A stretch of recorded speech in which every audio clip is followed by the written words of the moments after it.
За баярлалаа. Ардчлал Монгол орнд төгжөөд 30 жил боллоо гэж өнөөдөр их хурлын дарга маань бас Эрдэнэт дарга маань мэдчилгээ дэвшүүлж байна. Ардчлал хөгжөөд 30 жил болсон юм бол эрүүдэн шүүгдэж ял тулгуулсан Содом Даржаа Чимгэ хоёрыгоо суллах цаг нь болоогүй мүү гэж би асуух гэж байгаамаа. Занан шатар дарга улсын хурлын даргын захирамжаар төр хороо байгуулагдаж эрүүдэн шүүгдсэн ял тулгуулсан гэсэн олон улсын парламентын холбооны дүгнэлтийг судлан үзэж дүгнэлт гаргаж та үүрэг өгсөн. Төр хороо дүгнэлтээ гаргаад хөргүүлчихсэн. Хүний эрхийн зөрчлийг тогтоодог ганцхан байгууллага Монгол улсад байгаа. Тэр байгууллага хүний эрхийн комисс юм. Хүний эрхийн комисс дүгнэлтээ гаргаад өгчихсөн.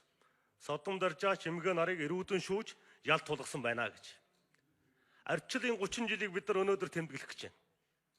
Ардчлал хөгжөөд 30 жил болсон юм бол эрүү шүүлтэнд орсон иргэдээ шоронгоос нь гаргаж эрхчлөөг нь эдлүүлээ. Их хурлын дарга. Би энийг танаас хүсэлт шаардлага хэлбэрээр тавьж байгааг хэлье. Хоёрдугаар ардчлал хөгжөө 30 жил болж байна гэсэн. Гэтэл над гадаад харилцаа тагнуулын ажилтнууд чинь харт амхны 8 хийгээд Монгол төрийн том дарга нар харт амхны 8 хийх тагнуул хийх даалгаврыг өгсөн гэд Германы сондор гарсан байна. Ямар дарга нь элчин сайдын яамд ажилдаг ажилтнуудаа харт амхны 8 хий гэж үүрэг өгсөн юм бэ?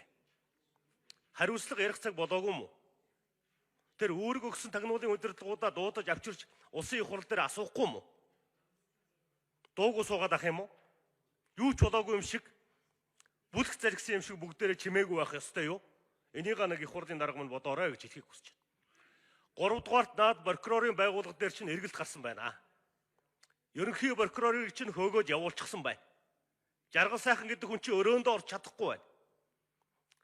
Ерөнхий прокурорыг улсын их хурлаас томилсон. Бүлэглэлийн нөхдүүд нийлж байгаад ерөнхий прокурорыг чинь өрөөнөөс нь хөөгөөд өргөдлийг нь хүчээр бичүүл зуруулад өнөөдөр томоохон хэрэгүүд прокурор дээр очиод бүгд гатсан байна.